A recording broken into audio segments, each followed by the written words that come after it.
Guy de Maupassant, Cin, Şeytan. Kəndli və həkim ölüm yatağında olan qoca qarının çarpayı önündə üzbəüz durmuşdular. Ağlı tam özündə olan qadın onların söhbətini dinləyirdi. Qoca qarı Əzraillə mübarizə aparmadan ölürdü. O artıq ona buraxılan zamanı bitirmişdi. Onun 92 yaşı vardı. Taybatay açıq olan pəncərə və qapıdan içəri iyul ayının isti günəş şüaları daxil olub torpaqlı döşəməni işıqlandırırdı. Döşəmə bu ailənin 4 nəsil kişilərinin saboları tərəfindən illər boyu tapdanmışdı. Qaynar isti külək çöl otlarının, buğdanın, yarpaqların, bir sözlə çöllərin qoxusunu gətirirdi. Çəməndəki çirtkələr böyük həzlə oxuyurdular. Onore, sizin ananızı bu vəziyyətdə himayəsiz buraxmaq olmaz. Əsəbi halda həkim dedi. O hər dəqiqə dünyasını dəyişə bilər. Axı mən çörəyimi yığmalıyam. Kəndçi razılaşmadı. Hava da bu iş üçün əlverişlidir. Tələsməsəm yetişmə vaxtını qaçıra bilərəm. Sən buna nə deyirsən, ana? Ölüm öncəsi belə qoca qarı Narman xəsisliyi ilə, yanar gözlər və qırışlı alnı ilə hə dedi. O oğlunun çörək yığmağa getməsinə və özünün təklikdə ölməsinə razı idi. Lakin həkim qəzəbləndi. Hətta ayağını yerə bərk vurdu. Bu necə bir vəhşilikdir? Mən sizə buna icazə verməyəcəm. Eşitdiniz? Bildiniz? Əgər mütləq bugün çörəyi yığmaq fikrindəsinizsə, Rapeni çağırın. Şeytana nələt. Qoy o ananızın yanında otursun. Mən bunu tələb edirəm. Aydındır? Əgər məni aldatsanız, siz xəstə olanda barmağımı belə tərpətmərəm. Siz də it kimi gəbərərsiz. Aydındır? Arıq və əstəgəl kəndçi ya həkimin qəzəbindən ya da xəsisliyindən, bilinmir nədən üzüşüb durmuşdu. O soruşdu. Rapə rəfaqətçilik üçün nə qədər alacaq? Mən hardan bunu bilim? Yəqin bu sizdə neçə gün işləməsindən asılıdır. Onunla özünüz razılaşın. Aydındır? Lakin elə edin ki, 1 saatdan sonra o burada olsun. Kəndçi razılaşdı. Yaxşı. Elə indi onun arxasınca gedəcəm. Nahaq yerə belə əsəbləşirsiniz, cənab həkim. Həkim gedərkən onu hədələdi. Bax ha, mənimlə oyun oynamaq sənə baha başa gələr. Anası ilə təklikdə qalan kəndçi qarıya dedi. Əgər həkim ağlına bunu qoyubsa, Rapenin ardınca mən də elə indi gedim. Sən mən gələnə qədər parmağını belə tərpətmə. Kəndli bunu deyib getdi. Ütücü kimi çalışan Rapə həm də xəstə və ölüm yatağında olan insanlara rəfaqətçilik edirdi. O nəinki öz kəndlərində, ətraf kəndlərdə də məşhur idi. Növbəti müştərisini tabutda döşək ağına tikdikdən sonra mərhumun artıq heç yerə qaçmayacağına əmin olub, Rapə əlinə ütüsünü alırdı və dirilər, canlılar üçün döşək ağı ütləyirdi. Keçən ildən qalmış alma kimi büzüşmüş qadının beli yarı-bayarı əyilmişdi. Sanki o belini sındırmışdı. O iti ilə irəli arxaya gedərək kumaşları ütləyirdi. Rapə qəzəbli, paxıl, simic qadın idi. Utanmaz və qorxunc olan bu qadın ölüm əzablarına qarşı marağı ilə fərqlənirdi. Elə hey onun yanında kimin necə dünya dəyişməsindən danışırdı. Söhbətlərini həmişə təkrarlayan bu qadın vəfat edən insanın ölüm öncəki əzablarını elə ətraflı canlandırırdı ki, sanki ovçu vurduğu ovdan danışır. Onore, Rapenin yanına gələndə qadın suda yaylıqları islatmaq üçün mavi maye qarışdırırdı. "Axşamınız xeyir, necəsiniz, Rapə xala?" Yavaş yavaş. Başını ona tərəf çevirən qadın dedi. Siz necəsiz? "Mən babatam, amma anam pisdir." Sizin ananız? "Hə, mənim anacım Ona nə olub? ölüm yatağındadır." Qarı əlini sudan çıxardı. Mavi rəngli damcılar teşnəyə süzülürdü. Lap belə çox pisdir. Maroğu alovlanan qadın soruşdu. Həkim dedi, səhərə çıxmaz. Hə, deməli çox pismiş. Onları tərəddüd edirdi. Narahatdı. Axı belə birdən iş barəsində sual vermək yaxşı çıxmazdı. Lakin heç nə fikirləşib tapmadı və birdən mənim anamın vəfat etdiyi müddət ərzində ona himayə etsəz nə qədər alarsınız? Deyə soruşdu. Özünüz də bilirsiniz, mən kasıbam. Tarlada işləməyə muzlu fəhlə belə tuta bilmirəm. Əziyyət, iş-güc çoxdur. Elə anamın da axırına bu çıxdı. Bəs necə? 92 yaşı vardı. 10 nəfərin işini görürdü. İndi onun kimi qadın daha yoxdur. Məndə iki qiymət var. Təsirli şəkildə Rapə dedi. Varlılardan günə 40 su alıram. Axşama görə isə 3 frank götürürəm. Başqalarından isə günə 20 su, gecəyə 40 su alıram. Sizdən də 20 və 40 alaram. Kəndli ağlında bunu hesablamağa başladı. Kim o, anasını yaxşı tanıyırdı. Onore anasının necə canıbər, güclü olmasını bilirdi. Həkimin boş sözlərinə fikir verməsək, anası bir həftə yaşaya bilərdi. Kəndçi qərarlı şəkildə dedi. Xeyr, günlük deyil. Yaxşı olar ki, ölümə qədər olan zamanın qiymətini deyəsiz. Ya siz bu işdə xeyirli qalacaqsınız, ya da mən. Həkim deyir, nəfəsi tezliklə bitəcək. Əgər belə olsa, mən ziyana düşəcəm. Amma səhərə qədər ya biraz da çox yaşasa, siz ziyana düşəcəksiniz. Heç nə anlamadan qadın ona baxırdı. Rəfaqətçi olan zamanlar heç vaxt tez dünya dəyişmə sövdələşməsi etməmişdi. Bəxtini sınamaq maraqlı gəldi. Bir neçə saniyə düşünüb, belə qərar verdi ki, onu aldatmağa çalışırlar. Onu öz gözlərimlə gördükdən sonra sizə hə ya yox deyə bilərəm. Onda gedək ona baxaq. Onore dedi. Qadın əllərini silib, kəndlinin arxasınca düşdü. Yol boyu bir kəlmə belə demədi. Uzun ayaqları ilə kanal üstündən qadın elə tez tullanıb keçirdi ki, sanki həmişə bunu etmişdi. Çəmənlikdə istidən yorulan inəklər oturmuşdular. Sanki keçən insanlardan təzə ot dilənirdilər. Bəlkə artıq sizə ehtiyac da qalmayıb. Qapının yanında Onore Bontan Raperə sakit səslə dedi. Kəndçinin bu sözündə açıq şəkildə hiss olunan arzu, istək vardı. Qoca qarı hələ də nəfəs alırdı. Qadın kasıb yatağında uzanmış və növşəyi kətan ədyalı üstünə örtmüşdü. Əllərini ədyalın üstünə qoymuşdu. Sümüklü, hansısa bir heyvanı xatırladan əllərini.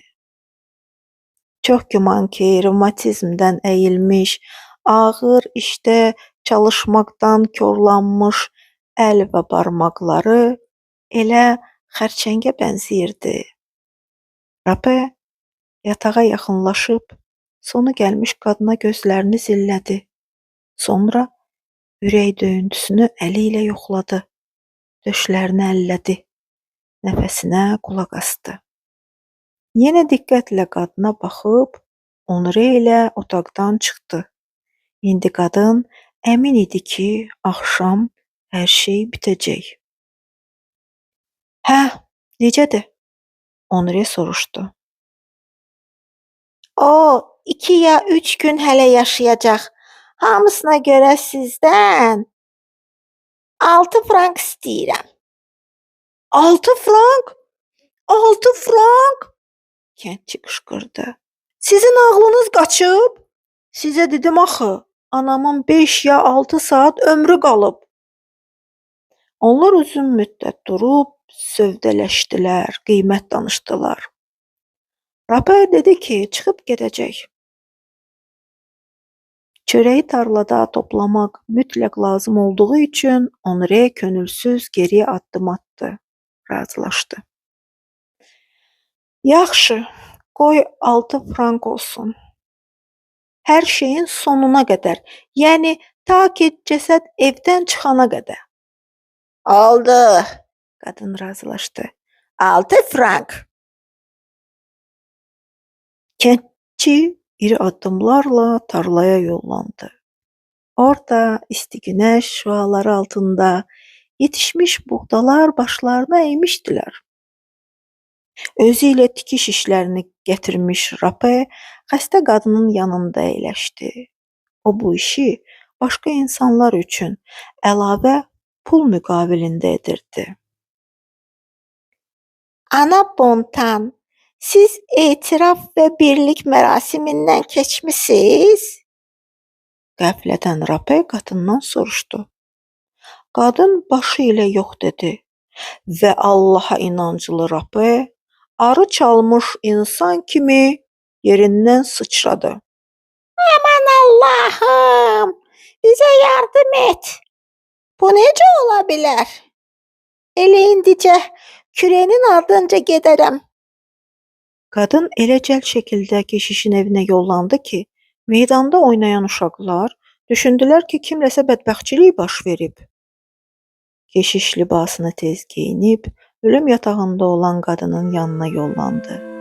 Keşişdən öncə xorda oxuyan uşaq gedirdi. Sakit çöldə zəng çalaraq Allahı tərənnüm etdirirdi.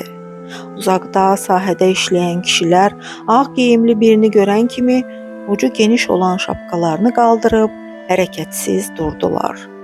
Bu üçlük hansısa bir fermanın yanından keçib gözdən itdi.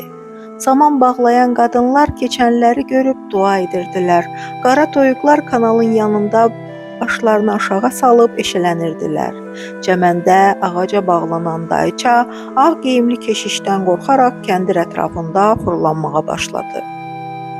Oxuyan oğlan qırmızı geyimdə öndə gedirdi. Dörd bucaqlı şapkasını başında yana əyən dua edən keşiş oğlanın arxasınca gəlirdi. Dəstənin sonunda Rape addımlayırdı. İkiyə əyilmiş, beli bükülü bu qadın sanki kilsədə dua edirmiş kimi əllərini öndə çarpazlaşdırmışdı. Onure onları uzaqdan gördü. Bizim kürü hara belə gedir? Muzlu fəhlədən soruşdu. Sənin ananın yanına gedir. Ona müqəddəs nemətlər aparır. Çox bilmiş fəhlə cavab verdi. Həqiqətən, məncə də belədir. Onure razılaşıb işinə davam etdi.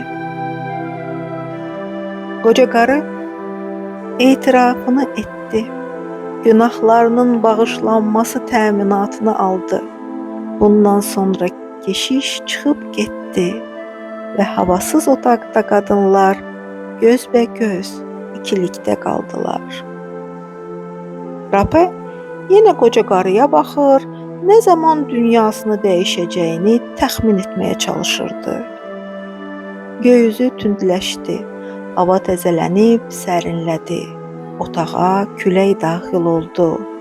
Rüzgar iki sancaqla divara vurulan şəkili tərpətdi. Nə vaxtsa bəyaz olmuş, lakin indi saralmış pəncərədəki pərdələrin üzərinə milçəklər qonmuşdu.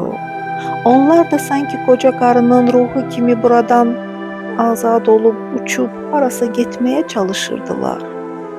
Qarı isə açıq gözləri ilə sakit uzanaraq ölümünü gözləyirdi. Ölüm isə çox asta gəlirmiş. Qocanın sinəsini əzən, gec-gec gedib gələn nəfəsi fit səsi verirdi. Çox keçmədən bu bitəcək və dünyada bir qadın da azalacaq. Onun ölməsi heç kimin vecinə belə olmayacaq. Onure evə dönəndə artıq qaranlıq düşmüşdü. Çarpayıya yaxınlaşıb gördü ki, anası hələ də sağdı. Həmişəki tərzdə anasından soruşdu. Yavaş-yavaş xırıldayırsan? Sonra kəndli Rapeni buraxdı. Dedi ki, sabah saat 5-də gəlsin. 5-də. Rape təsdiqlədi. Həqiqətən, qadın gələndə hava hələ işıqlanmamışdı. Onure özünə hazırladığı yeməyi yeyirdi. Çölə işləməyə getməyə hazırlaşırdı. Ananız artıq canını tapşırıb? Rape soruşdu. Məncə vəziyyəti biraz yaxşılaşıb. Qadına acıq verən tərzdə kişi dedi. Sonra çölə çalışmağa getdi. Qadın açıq gözlərlə ədyal altında elə dünənki kimi uzanmış qoca qarıya baxdı. Ətrafda olanlara maraq göstərməyən Rape anladı ki, bu 2 ya 4 günə qədər çəkə bilər. Hətta bəlkə də qadının ölümünü bir həftəyə qədər gözləməli olacaq. Xəsislikdən ürəyi tutdu. Hələ də dünyasını dəyişməyən qadına qarşı onda qəzəb hissi yarandı. Ölmədiyi üçün özünü ziyanda hiss edirdi. Buna baxmayaraq qadın yenə tikişə oturdu. Vaxt aşırı ana Bontanın qırışmış üzünə baxırdı. Evə yeməyə gələn Onore özündən razı görünüşü vardı. Sanki qadınla məzələnirdi. Yeməyini bitirib işinə qayıtdı. O buğda yığımı ona xeyirli gəlmişdi. Rapenin dözülməz saydığı dəqiqələr keçirdi. Hər keçən zaman sanki onun pulunu oğruyurdu. Bu qoca qarının tərs eşşəyin boğazından tutub yüngülcə basıb boğmaq istəyirdi. İstəyirdi ki, bu zəif, arası bəzən kəsilən nəfəsi bir dəfəlik kəsilsin. Qoca kaftar bu nəfəsi ilə onun, Rapenin vaxtını və pulunu oğurluyurdu. Lakin düşündü ki, bu təhlükəli işdir. Ona görə ağlına yeni fikir gəldi. Gözünüzə cin şeytan görünmür ki? Yatağa yaxınlaşan qoca qarıdan soruşdu. Xeyr. Ana Bontan pıçıltı ilə dedi. Bu sözdən sonra rəfaqətçi Rape qocaya bir-birindən qorxulu əhvalatlar danışmağa başladı. Bu hərəkətlə ölüm kənarında olan şəxsin ürəyinə qorxu salmaq fikrində idi. Ölümdən bir neçə dəqiqə öncə insanların yanında cin şeytan peyda olur. Rape deyirdi. Əllərində süpürgə, başlarında qazan olur. Qorxulu səslə danışırlar. Ona görə elə ki onu gördün, bil ki sonun çatıb. Həyatınla vidalaş. Rape sonra kimlərin şeytanı gördüyünü sadaladı. Rusfina, Elala Rapte, Sophie Padanio, Luazelia, Serafina Grope. Və birdən Bontan sakit vəziyyətindən çıxıb Yatağında ora-bura çevrilmeye başladı. Əllərini tərpətirdi. Başını yuxarı qaldırıb otağı gözdən keçirmək istəyirdi. Qəflədən Rapə qadının çarpayısı başından yox oldu. Şkafı açıb döşək ağına büründü. Qazanı başına keçirdi. Qazanın 4 dəmir ayağı sanki boynuza oxşuyurdu. Sağ əlinə süpürgə aldı. Sol əli ilə dəmir vedrəni yerə atıb səs-küy salmağa başladı. Vedrə döşəmədə dığırlandı. Rapə stolun üstünə çıxdı. Əllərini yellədərək çuğun qazanın altında üzünü gizlədərək qışqırmağa başladı. Ölüm uçurumun kənarında olan qoca qarısa dəhşət içində idi. Bərəlmiş gözlərlə ona baxır, yataqdan durub qaçmaq istəyirdi. O hətta yataqdan başını qaldırmağı da bacardı. Lakin sonra dərin köks ötürərək başı yastığa düşdü. Və hər şey bitdi. Rapə səliqə ilə döşək yağını şkafa, süpürgəni şkafın arxasına, qazanı ocağın üstünə qoydu. Vedrəni rəfə, stolu divarın önünə söykədi. Sonra mərhumənin bərəlmiş gözlərini adəti üzrə qapatdı. Diz üstə çöküb mərhum duası etməyə başladı. Öz işinin peşəkarı olduğu üçün duanı əzbər bilirdi. Onore axşam evə dönəndə Rapəni dua etməsini gördü. Özlüyündə hesabladı ki, anasının yanında 3 gün bir gecə qalmasına baxmayaraq ona 5 frank yox, 6 frank verdiyi üçün Onre ziyandadır.